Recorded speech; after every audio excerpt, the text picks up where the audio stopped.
Hello students, today's topic is comprehension passage. Comprehension is the complex cognitive process. Cognitive means understanding process involving the intentional interaction between reader and text to extract meaning. Means comprehension है वो एक understanding की एक ऐसी process है, एक ऐसी प्रक्रिया है जिसमें रीडर और टेक्स्ट के बीच में रीडर है वो टेक्स्ट को अच्छे से अंडरस्टैंड करता है और फिर उसका मीनिंग निकालने की कोशिश करता है. मीन्स इंटेंशनल इंटरेक्शन मीन्स जानबूझ के डेलिबरेटली रीडर है उस टेक्स्ट को बार बार पढ़ता है ताकि वो उसका कोई मीनिंग है निकाल सके. Some students require explicit comprehension strategy instruction. कुछ स्टूडेंट्स कहते हैं कि उनको थोड़े से इंस्ट्रक्शन चाहिए कि कॉम्प्रीहेंशन के लिए किस तरह से वो स्ट्रेटजी लें. Some students practice the strategy with guidance using many text. बहुत सारे टेक्स्ट को वो बार बार रीड कर करके स्ट्रेटजी खुद की डेवलप करते हैं. So teacher play a critical role in helping students to develop comprehensive strategy. Comprehensive means understanding. अब किसी भी पैराग्राफ में एग्जाम में हमें कॉम्प्रीहेंशन पैसेज दिया होता है और उसके नीचे 4 या 5 क्वेश्चंस दिए होते हैं, तो स्टूडेंट्स आपको उस पैराग्राफ को अच्छे से अंडरस्टैंड करके उन क्वेश्चंस के आंसर करने होते हैं. और समटाइम्स आपसे 1/3 में प्रेसी राइटिंग भी बोला जाता है. तो यहाँ कुछ स्टूडेंट्स क्या करते हैं कि सेम टू सेम जहाँ भी क्वेश्चन से कुछ लाइनें मैच करती दिखती है एग्जाम में वही पेपर में करके आ जाते हैं. बट ऐसा नहीं है. आपको इस यहाँ कॉम्प्रीहेंशन का मतलब ही यही बनता है कि हम उस पैराग्राफ को अच्छे से समझें और उसका जो मेन मीनिंग है उस मीनिंग को निकाल करके उन क्वेश्चंस के आंसर करें. Steps to read a comprehension passage.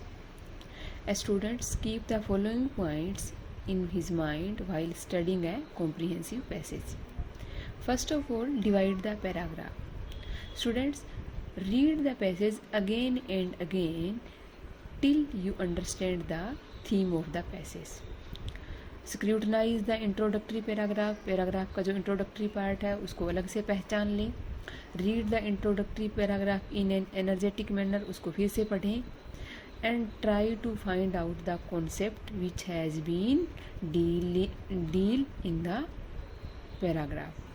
Try to understand what the author wants to convey. Paragraph को पहले आप उसका इंट्रोडक्टरी पार्ट को निकाल लें, उसको बार बार पढ़ें. पढ़ने के बाद आपको उसका मेन थीम, मेन आइडिया निकालना होगा कि पैराग्राफ है वो किस चीज़ के बारे में है. Second, create a picture in mind. Just create a picture in your mind to get idea. अब आप आइडिया पैराग्राफ को बार बार पढ़ेंगे, उसका मेन कॉन्सेप्ट निकाल लेंगे तो उसका आइडिया आपके माइंड में है. And how the essay works and what does the author wants to say in each paragraph. अब उस पैराग्राफ के हर एक जो उसमें सेंटेंस है उसमें राइटर हमें क्या कहना चाहता है और उसको हमें डिफरेंट पर्सपेक्टिव से उसकी स्टडी करने की कोशिश करनी चाहिए. Next, make a summary. After studying the paragraph, make a summary of the given idea in your own words. अब अपने ही वर्ड्स में जो उस पैराग्राफ का मेन आइडिया है उसके ऊपर समरी बना लें और उसका जो मेन आइडिया को अपने माइंड में रखते हुए अब जो क्वेश्चंस हैं उनके आंसर करें. Technical and typical words. To enhance your vocabulary, mark typical words and keep them in your memory. जो भी उसमें टिपिकल वर्ड्स हैं उनको आप पहले से ही मार्क कर लें और उनको अपने माइंड में रखें. Come to the question. Now go through the questions one by one. Underline the answer. Study the question. Then find out the answer from the paragraph and side by side you underline the answer of each question. Make your own sentences. Students, this is the most important point. Do not copy the same phrases from the passage.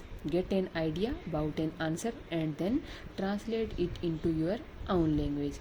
यहाँ पे students क्या करते हैं कि जहाँ से हमें word questions का आंसर फाइंड आउट हो जाता है वहीं से हम सेम टू सेम पैराग्राफ से लाइन्स उठाते हैं और लिख देते हैं. ऐसा नहीं है. स्टूडेंट्स, आपको जस्ट आंसर का आइडिया लेना है पैराग्राफ से, उसके बाद उसको अपनी खुद की लैंग्वेज में आपको उसको ट्रांसलेट करके लिखना है. Do not change the tense. ये भी मोस्ट इंपॉर्टेंट पॉइंट्स है. While translating the sentences do not change the tense. जिस टेंस में आपसे क्वेश्चन पूछा गया उसी टेंस में आप आंसर कीजिए. Impressive beginning. Make your beginning impressive. be brief. Students, answer should be concise, comprehensible, and to the point. And sometimes students in exams, Pressy writing is also asked. So Pressy is also a part of comprehension passage. जब आप एक passage को अच्छे से understand कर लेते हैं, उसका मेन आइडिया, उसके जो मेन थीम पे आप पहुंच जाते हैं, तो वही हमारी प्रेसी होती है. Precis is a part of summary. Precis writing is a very important kind of composition because it develops one's ability to differentiate between what is important and what is unimportant in the passage. यहाँ प्रेसी में मैं unimportant parts को side में रखें, only important जो part है उसको हम प्रेसी में लिखते हैं. It's goal to preserve the core essence of the work, core essence of the paragraph in a manner that is both clear and concise. यहाँ प्रेसी का क्या मतलब होता है कि जो पैराग्राफ है उसके मेन थीम को हमें इस तरीके से हमें प्रेजेंट करना है कि वो बिल्कुल क्लियर और कंसाइज हो, छोटा हो और क्लियर, या उसका अप्रोप्रिएट मीनिंग भी आ जाए. उसको हम प्रेसी करते हैं कि ब्रीफ में समरी देना पूरे पैराग्राफ की. So precis include the topic, the purpose of the research, what was studies, what method were used, what results were gained, and finally a conclusion. So जब हम एक पैराग्राफ, कॉम्प्रीहेंशन पैराग्राफ को अच्छे से read out कर लेते हैं तो हम प्रेसी भी अच्छे से उसको बना सकते हैं. This is all about comprehensive passage and प्रेसी writing. Thank you.